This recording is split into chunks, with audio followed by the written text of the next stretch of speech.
Halo teman-teman sekalian, balik lagi di channel Wonderful bersama saya Pratama.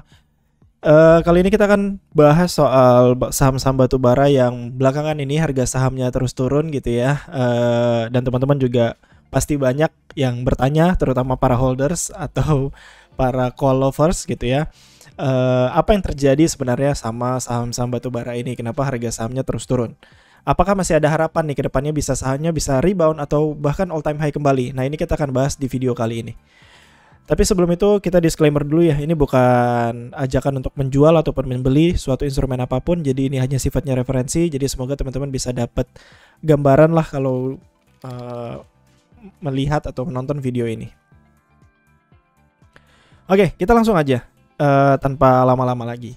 Jadi kalau teman-teman perhatikan nyaris kompak semua gitu ya. Harga saham emiten batu bara ini turun di tahun 2023.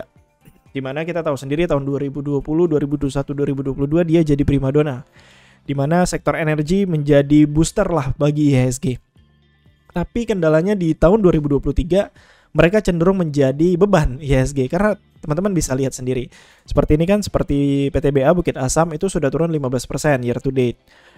Indo Tambang gitu ya udah hampir 40% bahkan 37%. Adaro minus 32%, Mitra Bara MBAP itu minus 36%, dan menariknya ini ABMM gitu ya, ABM Investama malah positif.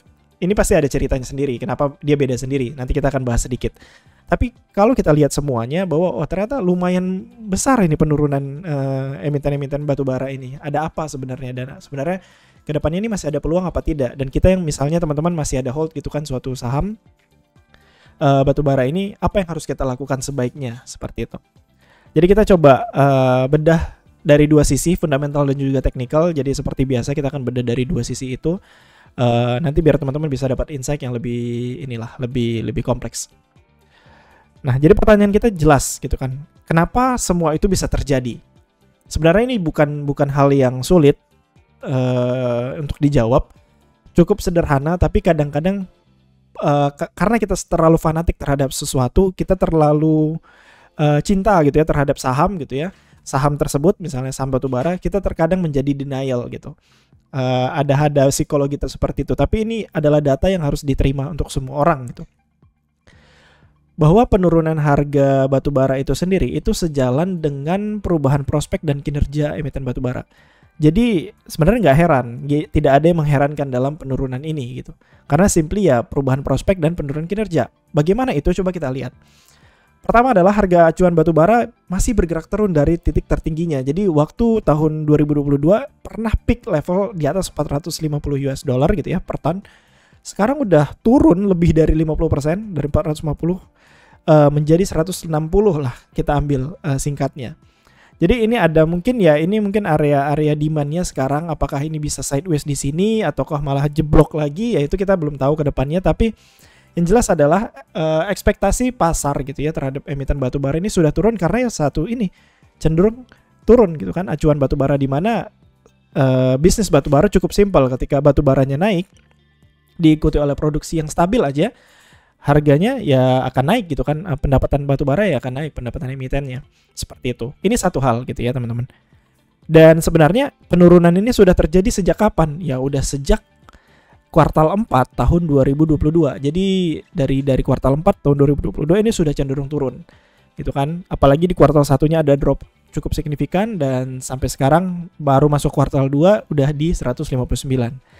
Alhasil gimana? Mayoritas kinerja emiten batubara turun di kuartal 1 tahun 2023. Ini kita coba rupiahkan. Seperti PTBA gitu ya, turun 54%. Ini per kuartal ya, quarterly.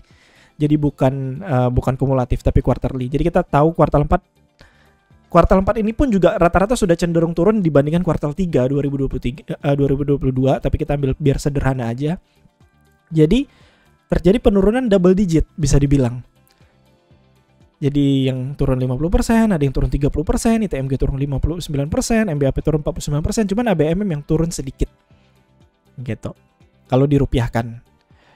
Nah, jadi ABMM ini pasti ada cerita sendiri, teman-teman tahu ya. Dia ada akuisisi perusahaan lain games. Jadi itu menyebabkan laba dia bikin terdongkrak gitu ya. Itu nanti mungkin cerita lain. Tapi secara general ya turun gitu. Rata-rata turun. Jadi kinerja mereka pada kuartal 1 ya turun. Mengikuti oleh penurunan harga acuan batubara itu sendiri. Dan teman-teman ada lagi sentimen lain gitu ya, bahwa momentum pembagian dividen sudah lewat. Jadi sebenarnya 3 hal ini yang menjadi alasan gitu ya kenapa emiten batubara cenderung makin turun nih sampai sekarang gitu. Jadi saya sempat ditanya ya waktu di kuartal 4 tahun lalu sama beberapa member kita, gimana outlook soal batubara. Jadi banyak juga yang berpendapat sepakat gitu ya dengan pendapat ini, bahwa nafas emiten batubara kemungkinan akan sampai kuartal 1 tahun 2023. Di mana di situ adalah kinerja peaknya dan pembagian dividen yang besar untuk tahun buku 2022 lalu. Jadi walaupun sentimen batubaranya sudah kelar gitu kan, udah pada turun, tapi masih ada sentimen dividen yang akan diumumkan melalui RUPS gitu ya. Nah, sekarang kondisinya adalah kita udah turun kinerja dan momentum dividen, pembagian dividen juga sudah rata-rata juga sudah turun. Sudah lewat gitu, hasil turun. Walaupun ada beberapa yang belum membagikan dividen, belum RUPS, tapi rata-rata sudah meng-announce gitu ya. Berapa sih, ada beberapa lah, kayak PTBA kan belum gitu ya. Jadi hal-hal yang belum dibagikan itulah yang menjadi sentimen-sentimen untuk orang yang nge-hold si suatu saham itu. Tapi kalau misalnya sudah pada lewat, ya tidak ada lagi alasan untuk hold karena sahamnya turun gitu. Kinerjanya turun, hasil sahamnya turun gitu. Sedangkan untuk dividen sendiri ya sudah lewat. Padahal kan untuk yang bisa bertahan sampai 2023 itu pengen mendapatkan dividen yang cukup besar. Jadi ada tiga koneksi di sini, di mana kenapa saham batubara itu bisa turun. Sederhananya seperti itu. Nah, jadi yang harus diingat adalah bahwa pasar saham kita penuh akan ekspektasi ya teman-teman. Jadi kalau ketika memang kita ingin gitu ya, si harga sahamnya itu bisa naik lagi, otomatis kita perlu mengekspektasikan bahwa kinerjanya bisa naik lagi. Nah, apa yang menyebabkan kinerja emiten batubara itu bisa naik lagi? Ya teman-teman tahu sendiri, harga acuannya gitu ya, produksinya dan lain sebagainya. Tapi kalau misalnya elemen-elemen itu nggak bisa mencukupi, ya otomatis tidak ada alasan sebenarnya dari fundamental untuk harganya bergerak naik lagi. Kan gitu. Makanya ekspektasi yang dilihat ini seperti ini. Makanya semua expectation market yang udah ada sekarang ini sudah price in, di mana ternyata mungkin kinerja batubara mungkin akan stagnan atau tidak akan lebih tinggi daripada tahun 2022, sehingga ya harga sahamnya divaluasikan ya sudah cenderung wajar dan mereka sudah mulai taking profit. Nanti sampai kapan dia turun kita nggak tahu. Kita harus lihat dulu kinerjanya dan lain sebagainya, kan seperti itu. Itu dari sisi fundamental. Nah, kita akan bahas soal teknikalnya sedikit saja, jadi tidak usah terlalu lama. Tapi sebelum itu mungkin yang perlu dipahami adalah kita ngelihat dari sisi fundamentalnya, ternyata dari sisi penurunan dia wajar. Tidak ada anomali. Kan itu yang sebagai investor terutama. Kalau penurunan tidak wajar alias penurunan tidak diikuti oleh fundamental, maka ya itu menjadi peluang kan gitu. Tapi kan sekarang ini kondisinya adalah penurunannya itu cukup wajar untuk saat ini. Dan sampai kapan dia turun, nah itu kita belum tahu kondisinya gimana. Kalau misalnya batubara bisa stabil di 150 dan ternyata perbaikan produksi dan lain sebagainya bisa meningkat lagi dan valuasinya jadi masuk akal, ya mungkin itu akan bisa naik lagi kan gitu. Tapi untuk sekarang ya kita perlu wait and see dulu untuk saat ini. Nah, sekarang kita coba lihat teknikalnya.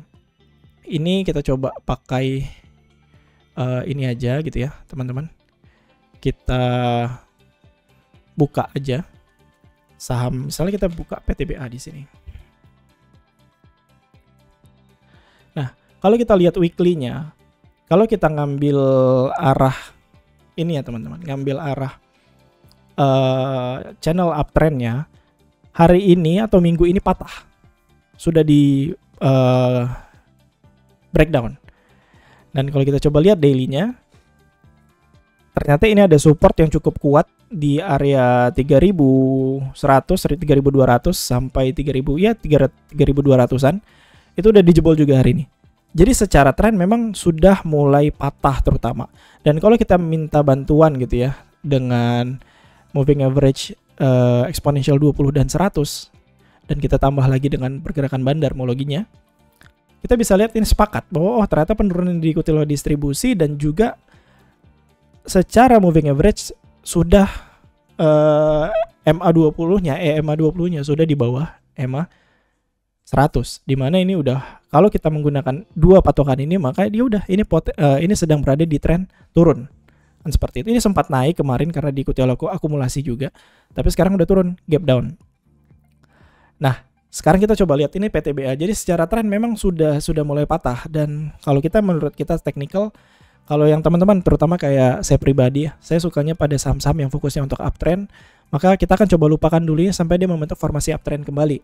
Jadi nggak saya paksa untuk buy on weakness segala macam, boleh kalau ada yang mau seperti itu, tapi perlu diingat kalau buy on weakness lagi counter trend, otomatis kita nggak bisa main panjang kan gitu. Nah, kita coba lagi Adaro. Adaro juga seperti itu.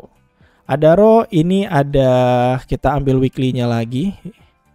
Ini kita ambil weekly. Ini kita ngambil channel uptrend-nya yang udah terbentuk sejak 2020 ya. Ada 1, 2 pantulan, 3 pantulan. Dan sekarang breakdown. Dari sisi daily-nya juga breakdown di area support. Area support 2600 sampai 2700 sudah breakdown. Diikuti oleh distribusi yang cukup masif juga beberapa waktu ke belakang. Jadi di sini ada distribusi, tidak kemana-mana, distribusi kembali. So, Adaro, PTBA sejenis. Begitu juga dengan ITMG.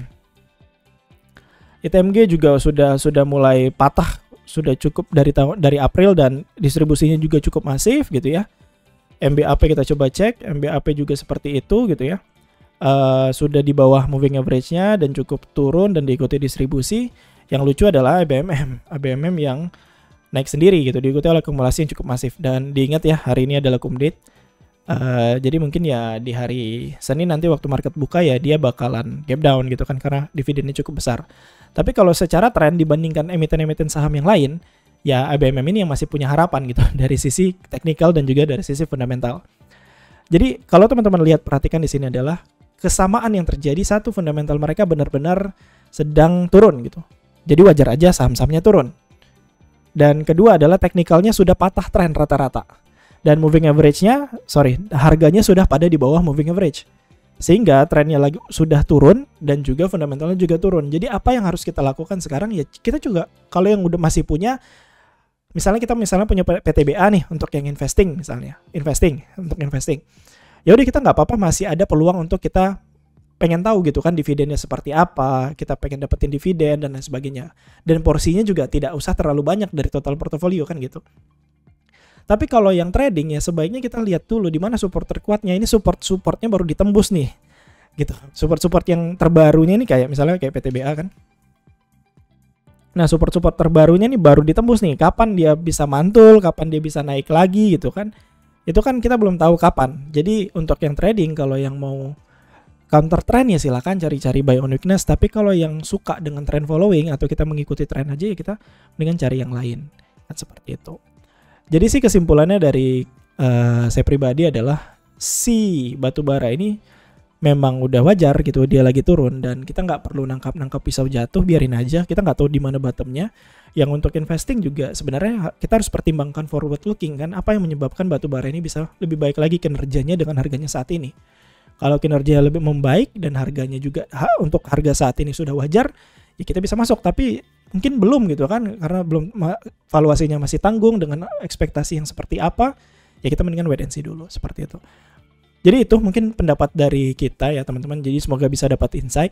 Dan kita mungkin akan update lagi soal batubara ke depannya di Telegram. Jadi teman-teman yang belum join mungkin boleh klik aja di channel di link deskripsi free. Dan nanti kita bisa diskusi dan teman-teman bisa lihat analisa-analisa kita di sana. Seperti itu. Oke, gitu aja mungkin teman-teman. Semoga dapat referensi, semoga dapat insight, dan kita diskusi juga di kolom komentar jika ada call lovers yang memang masih hold sahamnya dan alasannya kenapa. Seperti itu. Oke, itu aja. Thank you semuanya. Kita jumpa lagi di video selanjutnya.